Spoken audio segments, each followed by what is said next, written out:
What's your favorite part about playing along the O-line? Crushing the other guy. When everything in him is just defeated and you're driving him into the ground.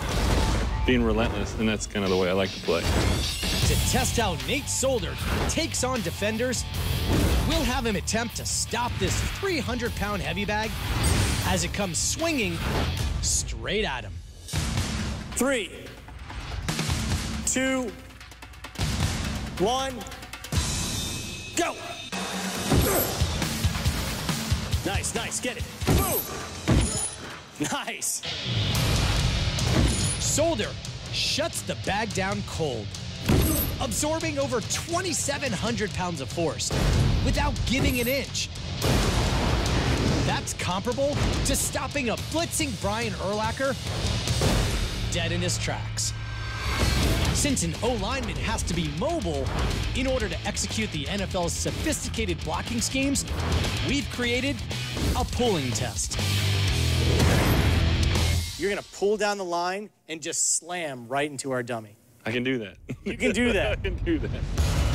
3, 2, 1.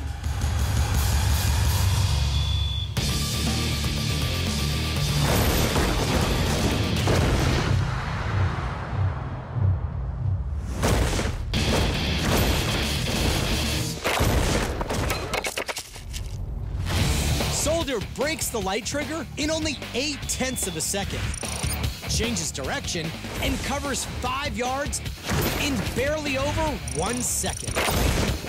He drives the dummy up and into the ground with almost 2,800 pounds of force.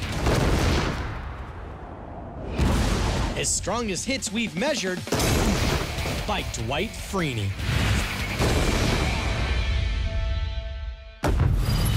Nate Solder is one of the biggest and most impressive athletes we've ever tested. We measured his vertical leap at 32 inches. That's 4 inches higher than the average vert in the NBA. And yet, at 319 pounds, Solder outweighs every player in that league except Shaq. For ESPN Sports Science, I'm John Brinkus.